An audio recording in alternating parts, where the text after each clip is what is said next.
so let's first talk about the lock screen. Now, this is probably the number one feature in iOS 16 that allows you to create different lock screens showcasing photos, font styles, and different widgets right on the front of the screen. Yep. So how does that work? Well, you're going to see widgets. You can add up to 4 widgets on the screen. I just want to point that out. That's what I found out. You could change the color of the text. You could change the date up here. As you can see, you can have like a sunset up here. So, and you can use it for different screens. So I went through this. It's very easy. I think it's similar to how you do customizations on your watch. If I had to compare, like the experience of it, it's pretty close to that with a lot more customization on there. So you could see things like time zones, battery life. Of course, these are all Apple apps right now. It's going to really expand once we have everyone's stuff out there. So also, notifications have been lowered to the lower part of the lock screen now, which is great. I like that. I like that a lot. And then I would say the last thing is the live activities. So now, if you want a notification of something that's going on in real time, and sports scores was probably the number one thing you could think of, as well as like Uber or food delivery, this is going to pop up right on your home screen now, and you don't have to like get 1,000 pop-ups about it's being made, it's on its way. It's like it seems like it's going to be very streamlined. Yeah, those things are very nice. And one of the things that I also noticed in the keynote was that you see on the screen on the left there with the couple, the numbers are behind the image. Yeah. So you can. And that's a mother and a daughter, but that's fine. You can call them a couple. Right, yeah. Mother and the daughter. But you can position the picture to be over top of the numbers. So the numbers will be in the foreground, in the background, picture will be in the foreground. I like that a lot. That's now nice. I tried different photos for this, and actually a photo that wasn't taken with an iPhone, it still figured it out. So I thought that was very interesting how it was able to figure that out. It doesn't have to be an iPhone picture for it to do it, but based on the experience that I had using this, this is to me a really big deal, because you can also change this depending on the mood, which goes into the next thing, which is focus. I did try this out. With focus, so if you could have different focus settings for different reasons. So you could basically have a different home page for a different focus. For a different purpose, right? Yeah. So like for work, you could have one, personal, like it has listed there, do not disturb. I'm a little upset they didn't have a category for retired. Yeah, so you could have. You can make your own. Make my own category. Isn't sleep the one that you would use for that? No, not the most. No, I hardly sleep now. Vacation. That's the one. Yeah, so focus I thought was really cool. And then they have focus filters. So they're adding a filter feature like in mail messages for that as well. So you can filter out any kind of distractions. Yeah, well, it seemed to me that these filters, or these focus filters, they're building them to go across multiple apps. Right. So you don't have to set it in each individual app. It's just going to be there. Mm-hmm. And there's going to be a lot of videos. I already saw a lot online about some of these features. Most people are kind of messing with the home screen because that's probably the number one feature that's being updated on this. And then this one I thought was excellent, the iCloud shared photo library. Because right now what I do is I make a shared album with each person that I want to share my photos with, but it's just in that album. Right now, you have the option to share with your entire family across all your devices. I'm sure you all have to be on iOS 16 to do this. Yes. But they're allowing you to share moments based on a date, based on a location, if you're all together. And then you will see this right here, this icon, Share Library, which you can click on and off that will allow you to, while you're taking a picture. And Yes. that, I think, is great. I love the idea of having two different libraries, for different things. And I think that having it for the family is pretty neat. Yeah. And then the other thing with that is that you didn't mention, I'm sure people are interested in, is anybody that has access to that shared family library can add, delete, or edit photos. So I think that's a pretty neat feature too. Another nice little thing when it comes to photos, you can now, if you're making editing changes, you can go back one step. You don't have to Just revert to the original? Revert to the original, yep. Oh, so that was a very good. little thing I found that I don't think is mentioned here, but I can, when I was editing, you can go back one step at a time, which I thought was great. Cool. Yep. That's kind of like an undo, huh? It's basically an undo button, yes. Messages. Everyone loved this part too. You can now edit, you can now unsend and edit a message you've already sent. Yeah. And testing this feature out, again, everyone has to be on iOS 16 for this to work. Meanwhile, if they are not on iOS 15, whatever you send is already sent. So I'm just letting you know that. So just be aware of that. You can now also iOS 15 or iOS 16? Yeah, if you have 15 and below, even if you unsend the message, it still will send it. Okay. So be aware of that. It'll tell you, actually, it told me, that's how I figured that out. Also, SharePlay via messages. Now, I have never used SharePlay yet. Nor I. Okay. Yeah, I think I'm trying to figure out how they can get people to be very interested in it. To be honest with you, I think this is more of a generational thing. I mean, I don't see, I'll put you and I in the same generation, even though we're light years apart. I don't see us sitting down on our devices in different locations and watching the same movie and conversing about it. I just think that's a very young, trendy thing. That's what I think. The other thing they talked about was a collaboration with Safari tab groups and presentations and reminders. Again, a feature I don't necessarily use. I wasn't like overly impressed with that. Well, I was kind of excited about that because I thought, just as we had mentioned earlier in the opening, was the Apple Pay that I'm creating. See, that's something that we could possibly collaborate on and work at the same time. I know you work a lot of hours and all that, but I could see that collaboration being more useful than than this particular feature we're talking about. Well, I mean, presentations make sense. That's kind of out here already with collaboration. Right. So that's kind of their notes. That makes sense. Reminders, that could make sense. The tab groups with Safari, though, the only thing I could see that I'm trying to figure out how that would work. Like, I don't know. And again, I'm sure you have to have an Apple ID logged in, and it's going to be very specific to. You have to have like the right circumstances for that to work. I think if you're working on a project at work with a particular work group, then I think that's where it would all tie in. I don't necessarily think it would be a family sharing thing, but it would be more of a work-related objective. And next up was mail. They added some more search features, undo send, schedule send, follow-up, add rich links. So these are all, I think, great new features. Safari and passkeys. Passkeys was a big deal. So what that is allowing you to do is you can secure your keys into your iCloud keychain. And what's happening is it is shared across all your devices, and it'll allow you to get into the site without them having a passcode. Yeah. So you're basically not using a password. Well, without keying the password. Right. So I'm just showing you right here that passkeys introduce a new sign-in method, which is end-to-end encryption and safe from phishing and data leaks.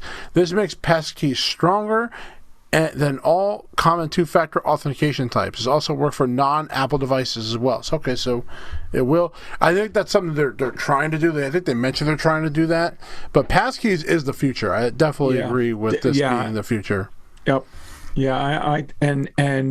With being able to have access to that through the keychain. I think that's going to be a big asset. And also with the legacy. See, with the passkeys coming into vogue, if somebody should pass away, the legacy would then have access to all of that, which I think would be a good thing.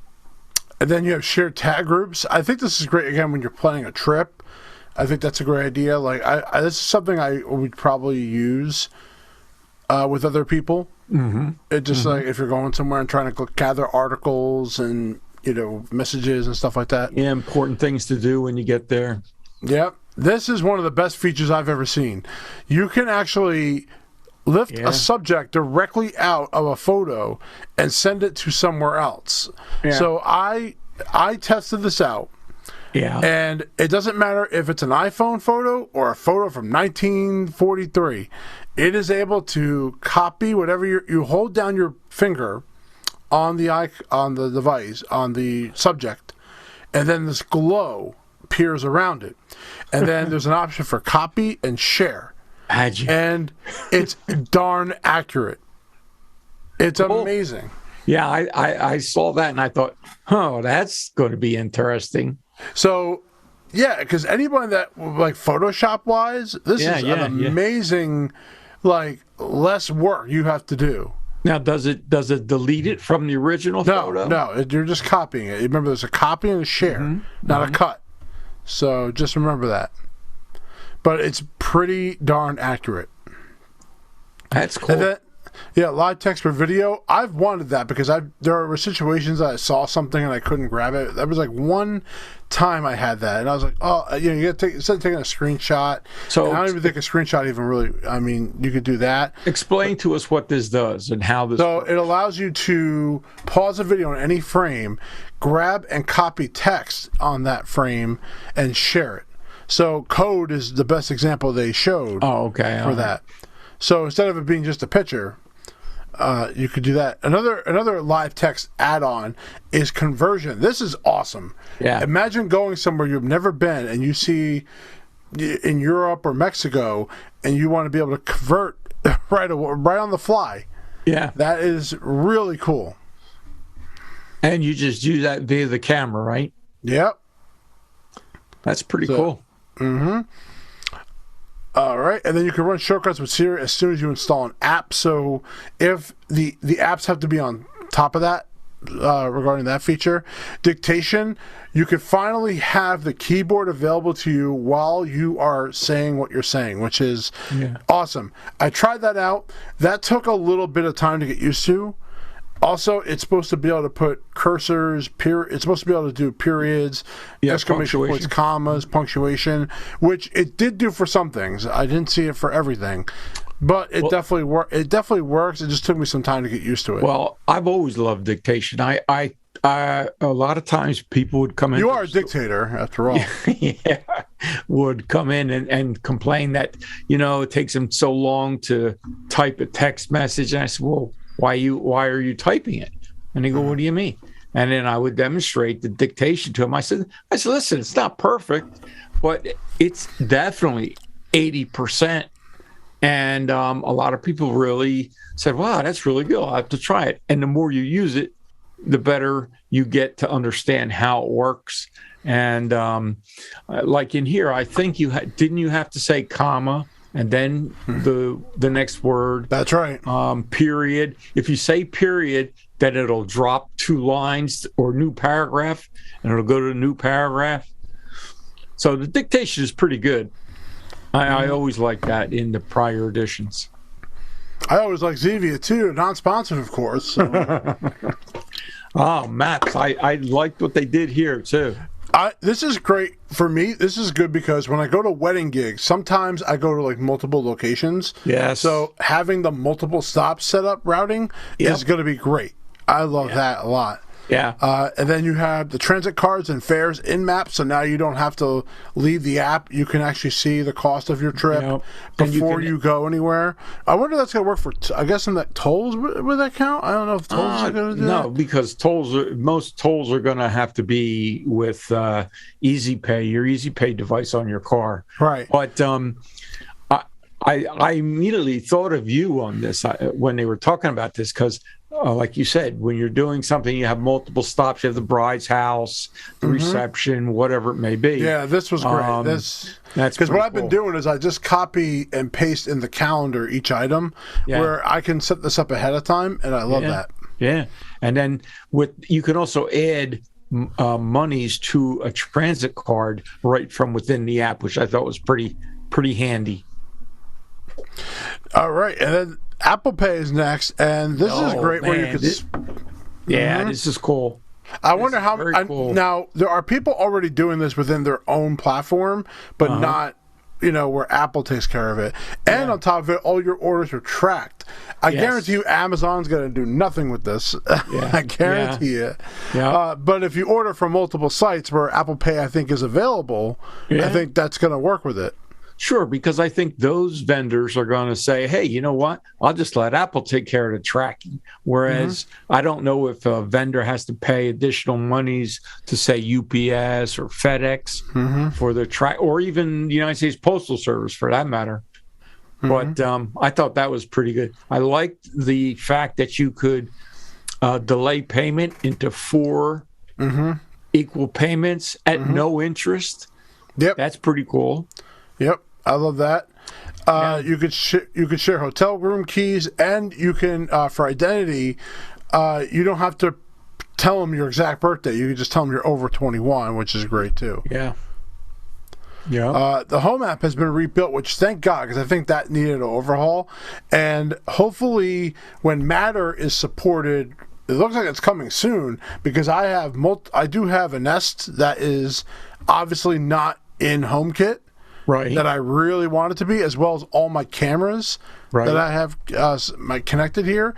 So I'm begging them to get this done as quick as possible. Well, is it just Apple that has to do this, or does Google? Well, Google, Amazon, they all have to get this to work right for it. Apple mentioned something where they're using the HomeKit software in these items. Like almost like everyone agrees that the HomeKit software is included. I don't know exactly how that works, but I was very excited for that. A fitness app for your iPhone, great in case you don't have a watch. That's what it's there for. Yeah. Health app updates. You can now the new medications feature built in. I love this. I absolutely. Well, obviously, because you probably take 100 pills. Oh man, I'm telling you, my pharmacist knows me by first name. I do. Did you get me a little something for me? Yeah.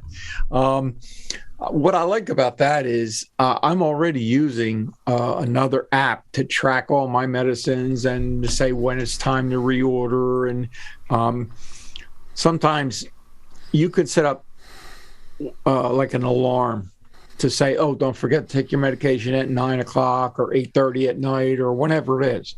And the fact that you can do this right in iOS 16, I was really excited about that because it looked really cool with the scanning of the bottles.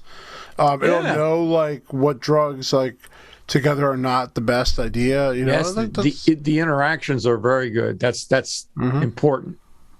And then family sharing, I thought was really great. Some of the new child accounts, which you really don't care about that, but for me down the line, that's going to be valuable for that. The family checklist for suggestions when you can update location sharing. They're going to update you as you go along. When you set up a new device, you can actually choose who will be using it, which I think is a good idea for that. CarPlay now. Wait. To go back to the security one, the family checklist, isn't that the one where you can reset and block somebody? Yeah. That's where they were demonstrating. No, you were talking about the abuse. Yes. Part of it. That's not here. Oh, okay. I'm sorry. CarPlay. So some cars are going to have a full LED dashboard. Now, we all can agree, other than Tesla, there's probably no other car manufacturer that gets the software right. As far as like use. So. Well, BMW's pretty good. How would I know, dude? I don't have money to buy a BMW. Doesn't everybody have a Beamer? So Come on, man. Does it have an LED board on the whole thing? Yes. Well, the whole thing doesn't go all the way across to the passenger side. It goes maybe halfway. Also, the new Cadillac Lyriq, that's extremely digital. I'm sure there are a couple Mercedes models. People think that this is like the new Apple car. It's almost like that's right. That's what people think that this is going to be. Yeah, I don't doubt it. I think about it. It says vehicle announcement is coming in late 2023, so we got a long time before this even happens. Yeah. But people think that this is going to be the Apple car. Yeah, it's possible. I mean, my Subaru has the maps in the center of the dash. Mm-hmm. and the 2 gauges there, so it's. I don't think it's that far away. I mean, that's pretty far. I think that's pretty far away. But we'll see what happens in late 2023. And then this is what you were talking about, which is safety check, which is in case you are in a domestic or intimate partner violence situation, you can regress some of the access. This is great for like divorce too, and other things. But it's. Yeah, this it doesn't have to be divorce. You're in a relationship, and in that relationship, you shared your passwords and all of that, and sometimes people can be a little vindictive. Mm-hmm. So I think this is a good thing. And then I really didn't go much into the accessibility. You could read that. You can control your Apple Watch with your iPhone, which is cool. There's a buddy controller, which does work with Nintendo Switch. And then there's a whole bunch of other things, including the sports feature that's going to be into the app. More weather information. Freeform, which is coming out later, which is a productivity app where you can collaborate. You're basically having a huge whiteboard, and you get to throw stuff in there. A better Spotlight search. Spotlight now is on the bottom of the screen, and you can just tap right on it to do a search instead of just swiping down. Also, they don't have Spotlight on the top anymore. They have it on the bottom. They did do that. Handoff for FaceTime, which is great for Mac. I love that, where you're on a call and you can switch over, which I think is great. So those are, you can see the whole list of everything in there, and that's the iOS 16.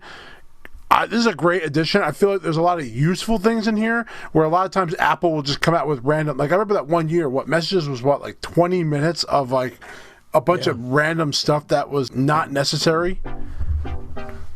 I remember that one year. I think it was 2020 or something. I don't remember. It was just really not terrible.